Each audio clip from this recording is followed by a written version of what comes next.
Hello, Tech Pros, episode 188. Welcome to the podcast where I chat with professionals who are getting the job done using technology 7 days a week. Each week, we start with Motivation Monday. Tuesday is about productivity, Wednesday, leadership, Thursday, technology, Friday, people and communication, Saturday, entrepreneurship, and Sunday, being unplugged. All right, let's get started. Hello, Tech Pros. This is Chad Bostic, and I'm excited to be here on Saturday. Happy Saturday. Happy Saturday. We have made it through 5 full days of the work week. And man, was it hard or was it easy? I don't know. It probably depends on whether or not you went through all 5 of the courses or all 5 of the modules here on this course about launching your career into hyperspace with my Career Hyperdrive course. If you've missed it so far, you can catch up. It's no worries. You can absolutely catch up. Go to hellotechpros.com/career and get access to all 5 episodes on this 7-part series on how to get your career unstuck like a broken Millennium Falcon floating in hyperspace. Fix that hyperdrive and launch it into hyperspace, because several times throughout my career as a software developer and as an IT manager, I have felt like just kind of floating along. Like I was putting in lots and lots of hard work, but I wasn't getting anywhere. And there were periods where I felt like I was doing a lot of good progress and I was making changes and things were going great. And then I hit this plateau. And I hit many, many plateaus over the course of my career and had to discover slowly and painfully many times, these tips that I'm sharing with you throughout this week, these hacks, these awesome things, these awesome topics on how to get my career unstuck. And I know that they can be helpful to you to get your career unstuck or to take that plateau that you're currently on and figure out how to launch it back up and get that upward trend moving again. So if you missed it, no worries. You can go back and get access to all 7 of the episodes, including all of the homework. It's very critical for you to take the homework and do them step by step, because if you don't do the homework, you're just listening to this, you're probably just wasting your time. Pretty much kind of like every other podcast that you listen to. If you're not actually taking the things, the action items, the bullet points, the homework out of each one of the podcasts that you listen to and implement them, then you're just completely wasting your time. And you're just kind of like, this is entertainment. And if you're just looking at this from an entertainment value standpoint, great, perfect. Enjoy the next 30 minutes. But if you really want to make a change in your career, if you're looking to really get unstuck in your career or to get off of that plateau and start increasing your career again, then you got to do the homework. You actually have to take action and implement some of this stuff. And you know what? It's not hard. This is not difficult stuff that I'm asking you to do, but you do have to do it. So I challenge you, if you really, really want to make a difference in your career, if you really want to get unstuck, this is free. This is absolutely free material, but I'm going to hold you accountable. I will be your accountability partner in your own career if you go to hellotechpros.com/career. What you've missed so far, here's what you missed so far. You've missed on Monday, or if you were here, congratulations, you were here. This is what you got out of it. You've already gotten the motivation that you need to overcome your biggest career obstacles and to get excited about your career again without looking for a new job. You've also got productivity tips to help you crush it at work without killing your personal life. And that is how to 5x your output without 5xing your hustle. Ugh, man, that's too much hustle. 5 times the hustle is just too much hustle. You've learned leadership training advice that will help you build your respect and influence across the organization without needing to move into that management track. So how to influence your colleagues into taking action, how to get them to apply the productivity principles and to get motivated without you having to be a manager and move into that management track. On Thursday, we talked about a technology mastery blueprint that can guide you through the process of selecting the right technology for the right problem every single time. And on Friday, yesterday, one of my favorites, all-time favorites, because to me it had one of the biggest revolutions, the biggest changes in my life, not just at work, not just in my career, but just life in general, is on people and communication and relationships.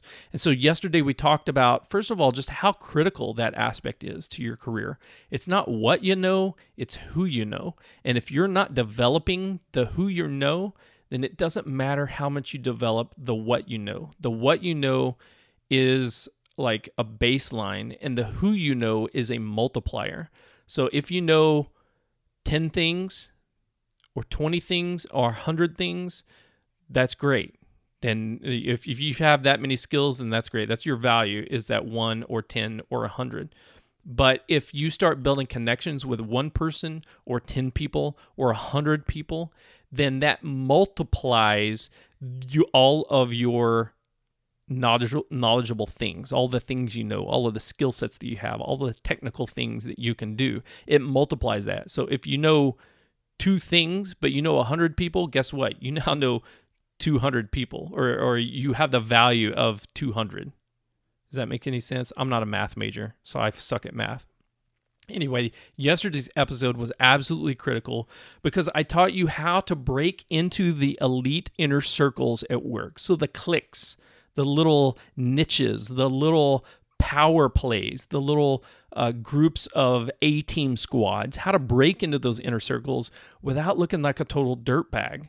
You know, you don't want to be one of those guys or girls that just looks like a complete suck up and goes around like kissing everybody's butt and brown nosing and not being a person of value. So yesterday's episode was very critical to extremely get your career into high gear by breaking into those inner circles without looking like a dirtbag.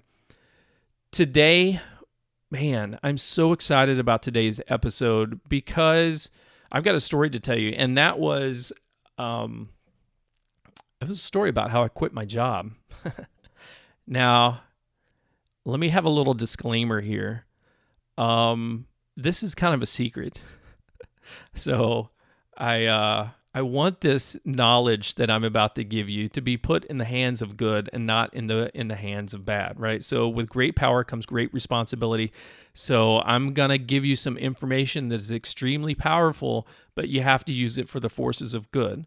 To be honest, when I was practicing this, when I put the information here into practice, there was a key part of it that I left out that I didn't tell anybody about until today. And what happened was, let me back up a little bit. What happened was, I worked in an energy company for 13 years. It's a Fortune 100 big company, tens of thousands of people all over the world. And it was an amazing company, great benefits, great people. You know, I have nothing bad to say about them. But like any big company, like any big major Fortune 100 company, very slow to adopt new things, right? They were not the most agile of IT teams. They were not the most agile of companies. A lot of the technology that we had were extremely archaic. A lot of the processes that we had were extremely archaic. And the crappy part of all of that was none of those things. The crappy part about the job was not that the technology was old in many cases or that the process were old and slow in many cases. It was that the reputation that our department had, that the IT department had at many points of the 13 years when I worked there, was extremely poor. How poor was it? Thanks for asking. It was so poor that at one point my wife got a job there because it's a great company, one of the awesome companies to work for in town, and she got a job in one of the departments outside of the IT team, outside of information technology, and she hated our department. And so every day when we would drive back home from work, when we would carpool back home, I had to hear about 20 to 30 minutes of her complaining about how bad the IT department sucked from my own wife. I was like, honey, it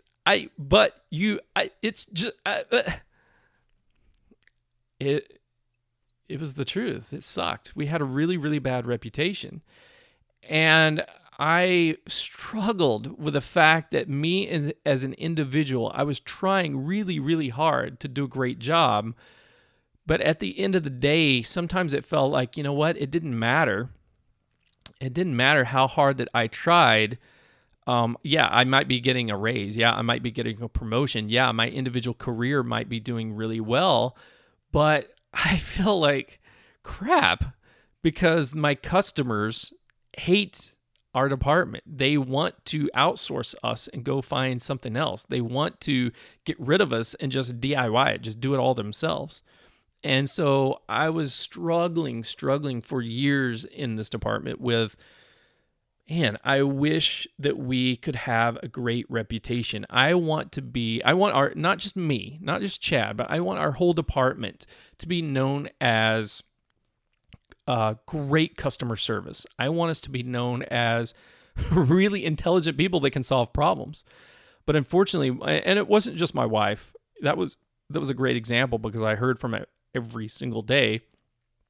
But she was actually a mouthpiece for her department, and I heard from many other people just, just in the elevators and at lunch in different break rooms, and just when I would go to a meeting and they would go around the table and it was like a business meeting and I was the IT representative or I was with some of the other IT people, and I heard people say, "Oh, IT," and I would see the eyes roll and I would hear the complaints, and many times it was little stuff and stuff that had nothing to do with me and my job role, right? They're complaining about the printers, they're complaining about the network, they're complaining about other stuff that was more of the infrastructure-y side of things that wasn't my job role. And so many times I could brush it all off. But on other times, when we're talking about actual, so I was in the software development world. So in the software development side, they're complaining about how slow we are, how we can never get things done, how the processes we use take so long to get anything done. By the time that we're done,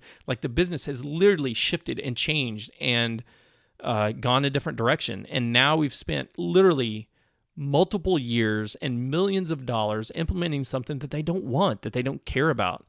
And that it happened over and over and over again so many different times that many people throughout the business, and when I say the business, I mean other parts of the company, not the IT department, other divisions across the company really did not like the IT department. And to me, that was like a personal attack. It was like, not attack, it was like a personal slam, because I felt like, God, I'm on the C team. There's the A team. There's the people that are actually getting oil and gas out of the ground. And then there's the B team of all the support people that help them. And then there's the C team that could get cut or replaced or just is thought of as losers around here because we're not adding that value. And so here's what I did. Here's the secret. Here's the dirty little secret that I've never told anybody until today. So again, don't tell my wife. I actually quit my job.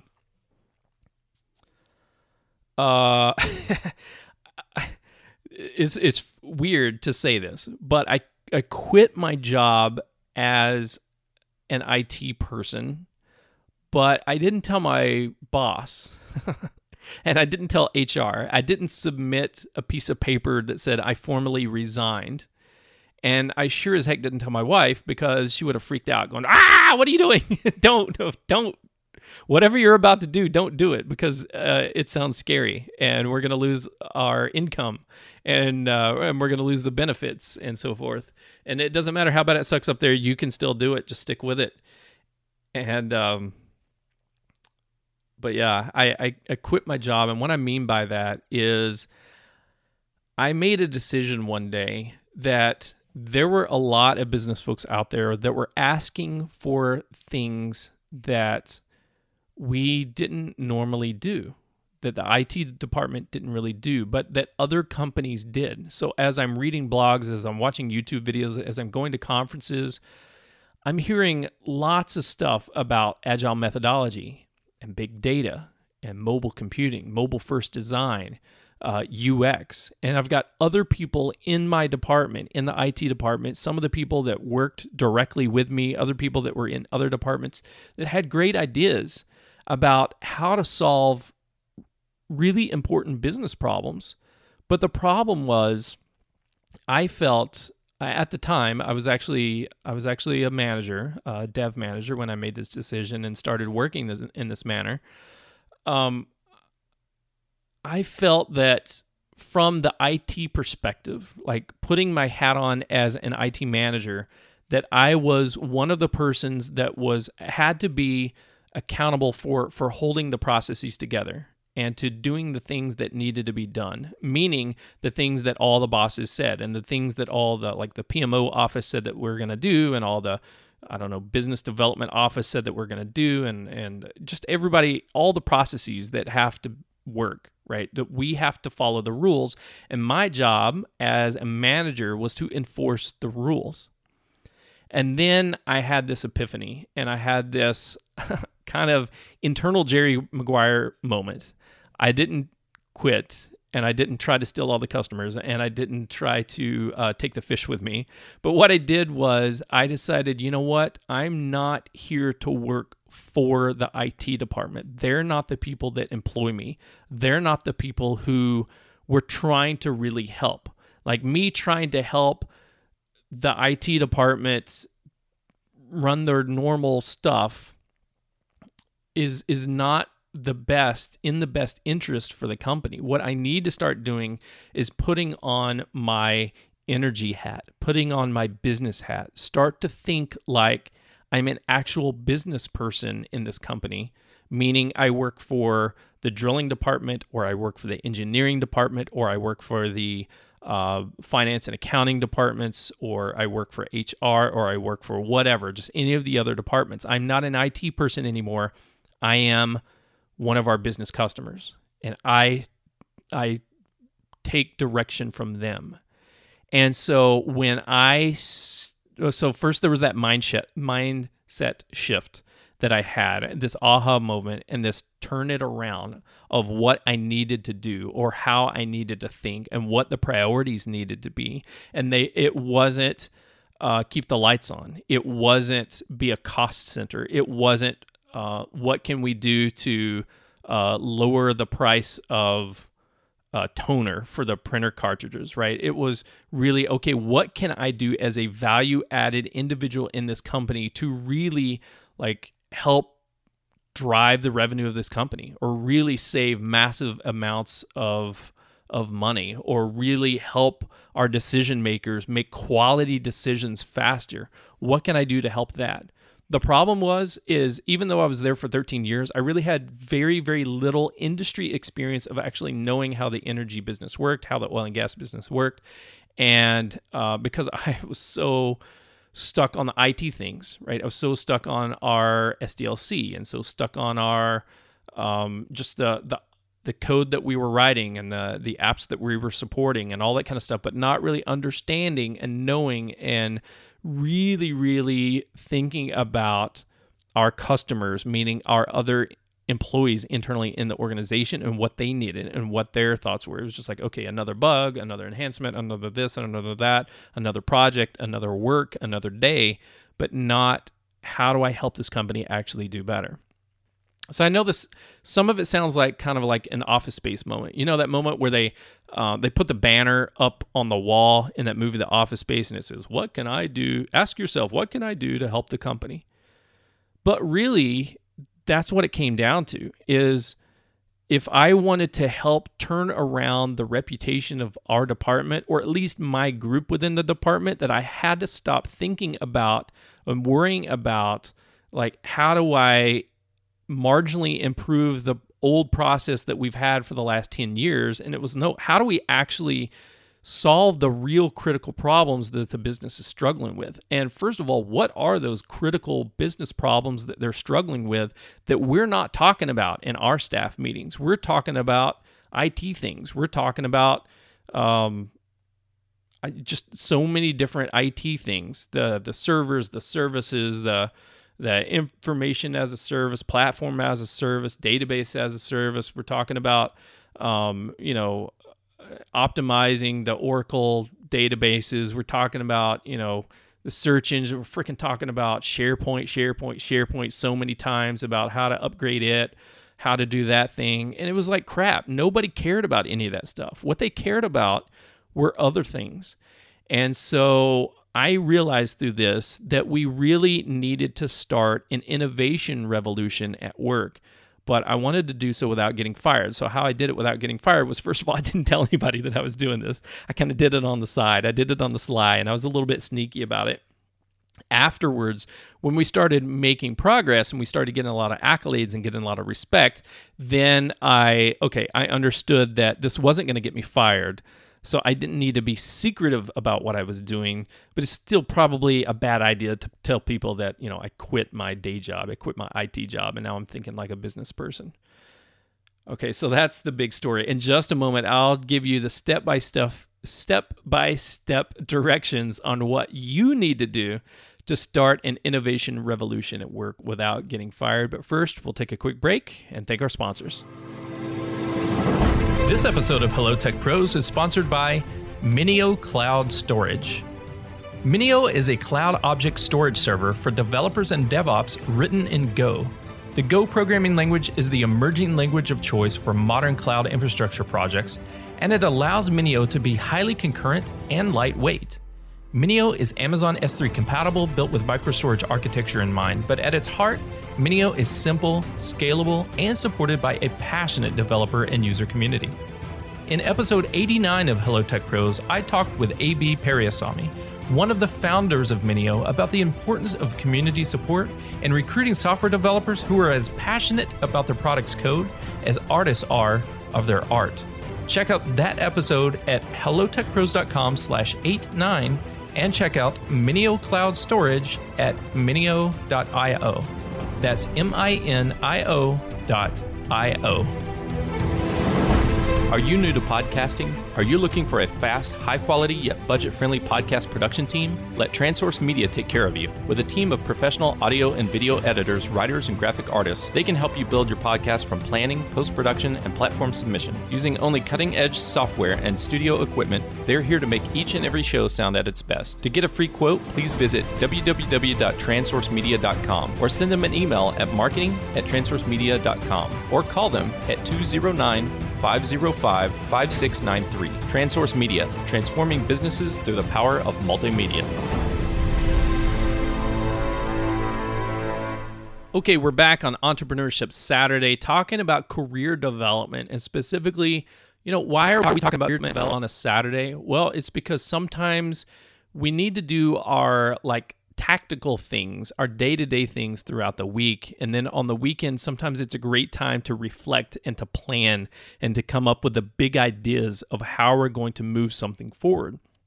And so today, we're talking about how to start an innovation revolution at work without getting fired. I just told you the story about when the IT department sucked and when we had a bad reputation. We didn't suck. I mean, we were doing a lot of work. We were getting a lot of stuff done, but just the perception from other individuals across the organization, other individuals across the many departments in the company was that our department sucked because we were too slow to respond. We were too slow to deliver, that we were not innovative enough. We were not forward thinking.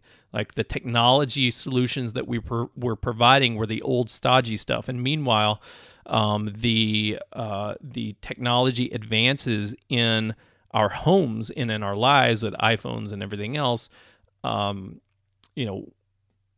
it was just mind-boggling, right? And so the business people were saying, you guys in IT should be bringing us solutions that are ahead of the curve and not behind the curve. You guys are still stuck in 2002. This is 2000, whatever it was at the time, many, many years later. Why are we still using this old technology? Or your processes take so long to get anything done. I need something today. I don't need something 2 years from now. I don't need something 6 months from now. I need a solution today. Let's just implement something. Let's try it. If it doesn't work, we'll rip it out and try something else. So how to start an innovation revolution at work. Your work may have different problems. Your work may have different opportunities and different struggles. Your customers may not be internally. Maybe the organization that you work for is a technology company, but your your customers or your business stakeholders are really external to the organization. And I feel like, this stuff is applicable no matter where you work. So there's a reason why we've been talking throughout this week, throughout this course, about motivation, productivity, leadership, technology, and people and communication. It all leads up to today. Think of each one of those as a step on a pyramid. And the motivation is like the framework. It's like the foundation. It's the bottom of the pyramid. And then every topic throughout this course, motivation, productivity, leadership, technology, people, and communication, we have been traveling up that pyramid and getting more and more focused, meaning we're getting more to the pinnacle point, the point that we want to get to. And today, this entrepreneurship or intrapreneurship, as we're actually talking about here in our career, is really taking into account all of those things that we've talked about throughout the week. So that's why it's so important, if you haven't checked out those other episodes, to go to hellotechpros.com/career, get access to all 7 of these topics, including tomorrow's topic, and then all the action items, takeaways, and homework, and to do that homework because it leads up to today. Today is like the pinnacle point of how you wrap it all up together. So the first thing that you're going to do is, on Monday, we talked about how to develop your own motivation at work, how to get excited about the work that you're doing, how to get excited about your career development again, and how to get motivated to focus on your career, how to get motivated to go into work on Mondays, every Monday from now, and be excited to go into work on a Monday instead of being, bleh, it's another Monday. Somebody's got a case of the Mondays, right? That sucks. So what we want to do is use that motivation as like, it's really going to kick us off. And if we don't have that, it's going to make all of this so much harder to do. So here's what we're going to do for our innovation revolution. Is I want you to, we have to identify a mission statement or a big problem at work to fuel our individual personal motivation. And then we're going to use that motivation to help fire up other people around us. We want to all rally around a big problem. And when I say big problem, I'm saying that, like, if it's written out, it's capital B, capital P, big problem. That doesn't necessarily mean that there's like some something on fire that we need to put out a fire. I mean like a big opportunity at work. So how do we decide what that is? Well, there's a good chance that your executives are talking about it every time you hear your executives talk. So next time there's a town hall meeting, next time there's a financial, like a public financial statement, next time there's some event where the executives, the board members, the board of directors, or the CXOs, right, are all talking about a series of things, they're probably really only 2 or 3 or 4 or maybe 5 different things that they're talking about. And it's probably about increasing the revenue. It's probably about decreasing the cost. It's probably about increasing like customer adoption or growth or somewhere along there, right? And then safety, depending on what environment you're in or what department, or what industry you're in, there may be a health and safety or environmental impact component to it. There's also the employee retention aspects, employee satisfaction, customer satisfaction, right? These are some common things that you hear over and over and over again across every company, no matter what industry you're in, no matter what you're working with. And so really, one of these should resonate with you. One of these should really, really get you fired up and get you excited. If none of the things that the executives are talking about is spark some kind of motivation in you, then I would really question, are you in the right industry? Are you really in the right job? Or do you really care about what's going on? If you really care about making a difference in your job and making a difference at work, then one of the things that the executives, that the board members are going to be talking about should absolutely fire you up. Like, hey, we want to increase revenue. Yeah, dude, absolutely. Yeah, we want to increase revenue. That's awesome. That means more money coming in. If there's more money coming in, then that means there's more potential for raises, more potential for promotions, more potential for bonuses, more potential for our stock to go up, or just implement new technology around here, or hire more people, or whatever it is. That if there's more revenue coming in, then the business is growing, and when the business is growing, then things are looking up. Things are going to be fun, right? You don't want to be in the situation where the company has cash flow problems, right? And they don't have the revenue that they need to make up for the expenses that they have, and then they're dying. That is not good. So maybe it's the health and safety. Maybe it's the environmental aspect, environmental impacts. Maybe it's the customer satisfaction that you get fired up about. But one of these should, when you really listen to them, take the notes and think about them throughout the weekend, think about them all week. One of them, at least one of them, should be something that you can really, really buy into. And I mean, get excited about, get passionate about, get motivated about. And what we want to do is to allow that mission statement or that big problem to be the fuel for your individual motivation, and that you can start using your motivation to motivate other people around it. What we want to do is for you as employee of this company to build some excitement and momentum around this problem, around this opportunity, around this mission statement, and rally around it and get other people to rally around it. So that's the first step, is the motivation. The second step is on the productivity side. On Tuesday, we talked about how sometimes we get unproductive because we're doing too many different things. We're working on too many different tasks. So if we rally around this big problem or this big opportunity, if we've got other people rallied around it and we are super, super motivated about it, then that's going to be a lot easier to prioritize things, right? As new tasks come in, we're going to ask ourselves, we're going to ask our boss, we're going to ask the customers and the directors, does this really affect this big opportunity? Does it really affect the big problem, or one of the say 3 or 4 big problems that we have, one of the 3 or 4 big opportunities that we have, or is it just another wish list, right? So we're going to be a lot more productive because now we're starting to prioritize things based off of the big problem or big opportunities that we're rallying around. As we do that, as we see the opportunities ourselves and start to get more productivity out of ourselves, what we also want to do is lean on that leadership styles, leadership skills that we learned on Wednesday's episode, so that we can proactively get support for this big problem by reaching out to our peers and see how they can help. Maybe the big problem, big opportunities on revenue. So maybe we can just ask other people. It's not just about our ideas. When we talk about innovation revolution, that doesn't necessarily mean that you have to have all of the innovation, or you have to have 100% of the ideas.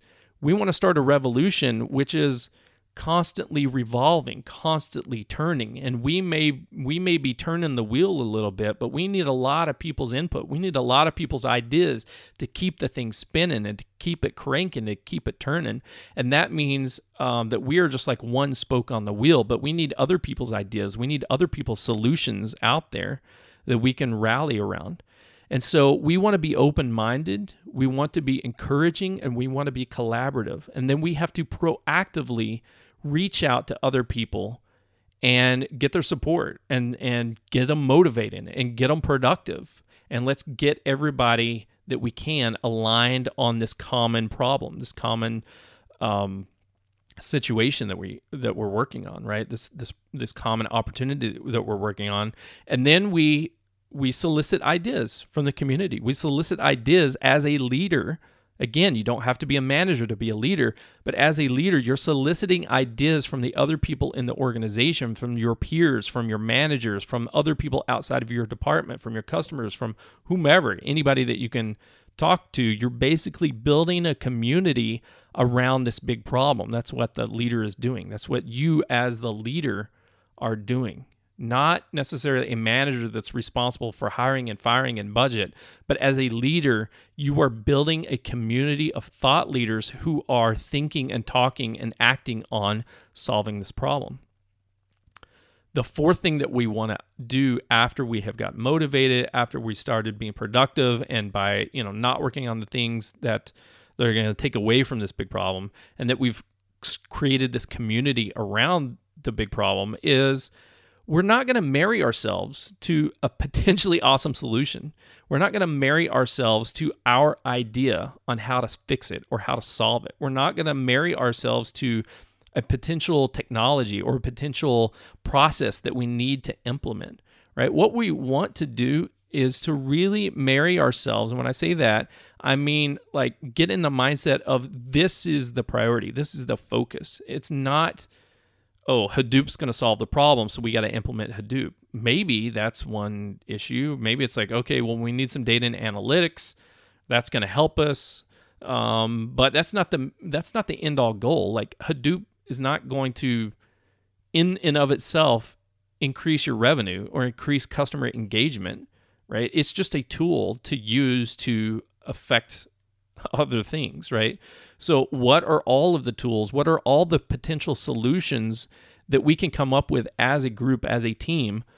And we're going to marry ourselves to the big problem, which means that we're going to focus on it. And any of the potential solutions that we're going to measure and evaluate are going to be from the perspective of, does it make a huge difference to this big problem? Does it make a massive, what do they call it? A massive step in the right direction. That's not what I'm trying to think of. I'm trying to think of a metric. I can't think of the word. Anyway, does it make a huge difference to this problem?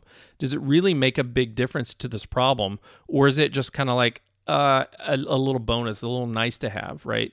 Again, on going back to the lesson we learned on Thursday, how to create that judgment on all the solutions, that judgment across all the technologies, that evaluation across all the technologies and potentially awesome solutions, and say, does it really, really affect the big problem, or is it just kind of an extra thing that kind of contribute, but it may not, right? So marry yourself to the big problem, not a potentially awesome solution. You want to educate yourself. You want to educate other people, everybody else, and you want to experiment. Experiment with different solutions and try things out and see what's going to work and what's going to have the biggest impact on the problem. It may be something completely off the wall that you have not thought of.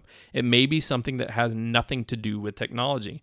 The best solutions may be something completely outside the box. When I say think outside the box, I mean think outside of your skill set. Think outside of your roles and responsibilities at work. It may be the smallest, stupidest little thing that doesn't have anything to do with IT, doesn't have anything to do with technology, doesn't have anything to do with your job role. But if that's the solution that has the biggest impact and makes the biggest waves, right, in this space, then that's what you want to focus on, not another solution that costs a lot of money, costs a lot of time, costs a lot of effort, that doesn't really directly impact your big problem. So educate yourself, educate others, and then experiment with it. And finally, what you want to do is socialize. Like we talked about on Friday, when you're trying to break into those elite inner circles, it's all about socializing these problems and the potential solutions. So again, it's not necessarily your idea and your solution that you're getting wrapped around the axle on, and you're getting all tied up and thinking like, oh, my idea, my code, my solution, my thing that I drew on the whiteboard, like it is it. And if we don't implement it, then I'm going to be pissy and I'm going to be moody and I'm going to be upset that the people didn't pick my idea. No, it's not about you, and it's not about a technology, and it's not about a solution. It's about the problem, the overall problem, and it's about creating this community of people who are trying to solve it. So if you socialize the big problem, if you're constantly talking about it, if you're constantly asking other people's opinion, if you're constantly bringing people to the table and interacting with them, and not just socializing your ideas and your thoughts, but also socializing other people's. Hey, this is what Linda thinks, and I think that idea's awesome. I think it's got a couple of holes in it that maybe we could patch up, but I think you in your department has some of the patches that we could put on Linda's idea. What do you think? And it doesn't matter if Linda's there or not. You can still talk about her and her awesome potential solution. And when you go to your boss, go to a manager, go to the directors, go to the customers, you can talk about some of the potential solutions, some of the potential things that you guys are experimenting with and working with. And you can talk about all the wins that you've had so far. Spread the credit around. And when you do that, you're really building the community around you. You're reinforcing what you did on Wednesday by being that leader. Now you're being not just a leader, but like that person in the field in a battle, right? Waving the flag and rallying all the troops and getting everybody to come and join this front and to help out in this area. And once you start talking about wins, even if they're small wins, if it's like, hey, we got this done, hey, that happened, hey, this other thing happened, and even if you're not talking about your own wins, your own personal wins, but Linda's idea worked, and it was only a proof of concept, but the proof of concept worked, and it had these results. And Larry's idea has a lot of merit, and we haven't tested it yet, but we have seen a win in that we talked to maybe a peer company, and they implemented that idea, and we looked at their case study. We got their case study to evaluate, and it looks like it's a really big deal. And so once you start building, socializing this big problem, socializing the potential solutions, socializing all the wins, spreading the credit all around, man, you're going to get so much traction. You know why? Because everybody wants to be on the winning team. Everybody wants to jump on that winning bandwagon. At the beginning, I tell you, I'll be straight up honest. At the beginning, it's going to be tough. At the beginning, it's going to feel like you're all alone out here, especially if you're in a place like I was, and I don't mean a company. I mean in a place in my life, in a place in my career where I was earlier, where I didn't have that community already around me. And the people that I were working with were working on their own vertical problems, their problems within their silo of their department, or the problems in the silo of their group.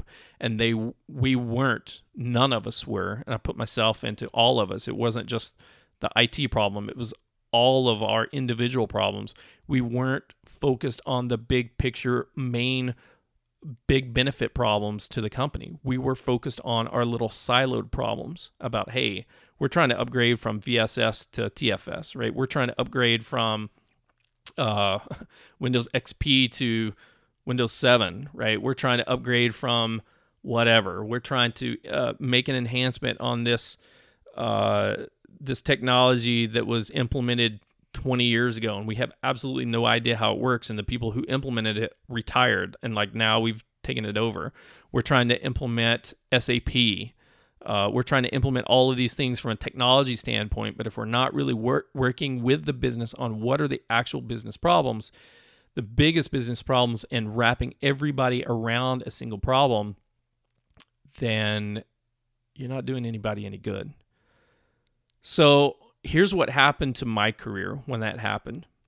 Once I quit my job, so to speak, and I started thinking about, from a business perspective, what is the big problem that I can focus on? To me, it came down to enabling our field workers, enabling our field personnel to be able to do their job more efficiently. That was the problem that I got rallied around. I talked to a couple of people in the business that were like, look, here's the main problem. The main problem is not all this techno BS that you guys are working on. It's that the guys and gals who don't work in this office, who don't work in the tower, the guys who actually get the oil and gas out of the ground, they have a lot of inefficiencies, right? They do a lot of manual processes. You guys think that your technology is old? They literally are walking around with a notebook and a grease pencil and capturing all of their data. And then they're coming in a day later or a week later or never and transcribing that data into a spreadsheet. And then they email that spreadsheet or not to some administrative assistant who, again, transcribes it correctly or not into a database. And then that database may or may not update, the financial systems. And so really at the end of the day, there's a huge disconnect between the people who are actually getting the oil and gas in the field and what we're reporting from a financial perspective. And like we literally have no idea how many hundreds of millions of dollars we are losing every year because of this gap in these processes. That's the problem we have. So when I heard that, I was like, holy crap. Are you kidding me? Like all the rest of this junk of whether or not we need to upgrade now from SharePoint 2007 to SharePoint 2010, that doesn't matter. That crap does not matter at all. What matters is we have to get these folks better tools so that they can be more efficient in their job, and that we get better data to report on, and we can, first of all, give better tools to the people in the field so that they can be more efficient in their job, and second of all, give better data to our executives so they can make better decisions on what assets to sell, what assets to buy, and what we should do with the money that we have or don't have. So once I got highly motivated in that area, I started motivating my team, the people that were around me, on how we could help out in that situation. We started being extremely productive by focusing like as many resources as we can, as many people as we can, as much time as we can, as much money as we can on solving that problem. I started developing not just my own leadership, but leaders within the team. I started encouraging the other employees on my team to really reach out and be proactive and act like leaders, even though they're not managers, but be that leader that rallies other people around them and in this problem, different segments of this problem. Some on the productivity side of the people out in the field, and some on the reporting side. And then,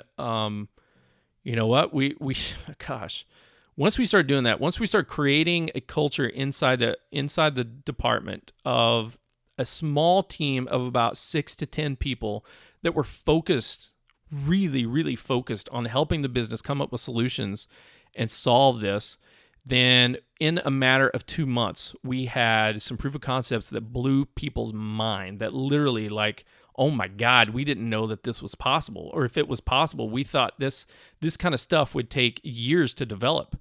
How did you guys do it? It's like, well, we kind of forgot the processes and we went out and freaking did it. We got people wrapped around it.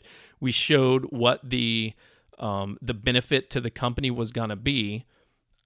Chad, I took some responsibility here for reassigning some resources without like a project plan and without a bunch of bureaucratic BS in place. And you know what? We just made things happen. We got it done.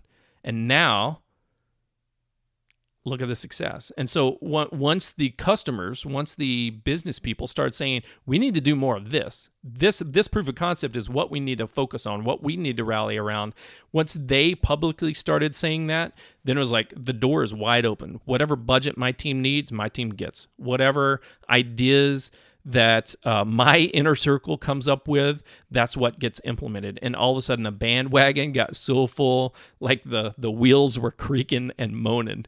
It was awesome. It was such an awesome feeling. And more than that, we were able to get a lot of stuff done in just a couple of years. We were able to get so much done before the industry shifted and before the industry really had, a downturn, because like any industry, it has ups and it has downs. So at that high point, at that peak when the company did have money to invest into new solutions, we were able to provide a ton of value to those business people and really help them out in areas that they thought that we would never be able to help them out. They thought they were going to have to outsource it, but instead we were like superheroes and we came to the rescue. And so from that point on, the company has really embraced this innovation, right? They are now, I'm not at that organization anymore. I'm not at that company anymore, but I talk to people, and there are still pockets of people there who are extremely innovative. There are whole groups of teams that have broken apart from the old IT department as I knew it way back in the day, right? And broken out of that cycle of just working on their silos and started working on the big picture overall problems. And it's awesome. And me and the people that worked with me on rallying around those problems, we have all seen amazing things in our individual careers. And a lot of opportunities have opened up both in that environment and in other environments because we put all this stuff together. So if you want to do the same thing, look, you can follow the advice. You can follow what I've talked about here in this episode as well as the other episodes. Again, if you didn't get access, if you haven't heard all the other episodes, they're absolutely critical to lead up to what you're doing today. Again, go to hellotechpros.com/career. Sign up. You'll get access to all 7, including tomorrow's episode. You'll get access to all 7, and you go through each one of those homework items. And again, this is a long-term game. This is not something to implement in 30 minutes and then all of a sudden you're going to get a promotion tomorrow. This is looking at how to improve your career in the long term, how to launch it into hyperspace, but it still means that you've got a journey to travel. So go to hellotechpros.com/career. Tomorrow, man, we've done so much good work. 6 days so far of really, really productive, like engaging, highly motivating work.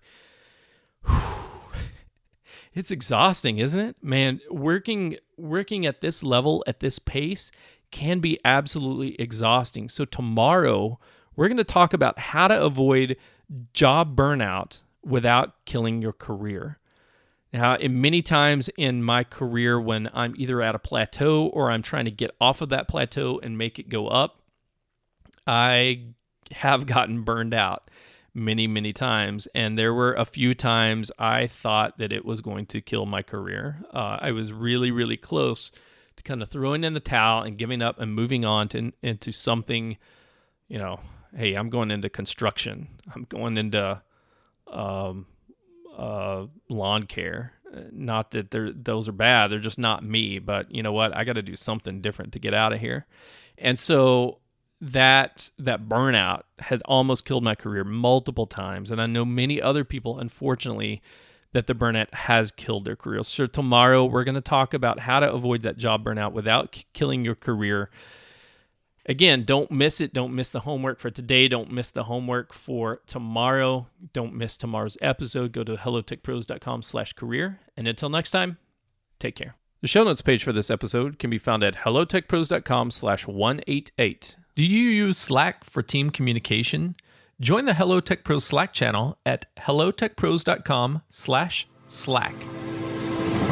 If you enjoyed this episode, please leave a review, subscribe to this channel, and check back tomorrow. This has been Entrepreneurship Saturday, but tomorrow my featured guest and I will not be talking about work because it's Sunday being unplugged. On Monday, we'll get motivated once again to face the week with Motivation Monday, followed by Tuesday, productivity, Wednesday, leadership, Thursday, technology, Friday, people communication, and Saturday, back to our entrepreneurship.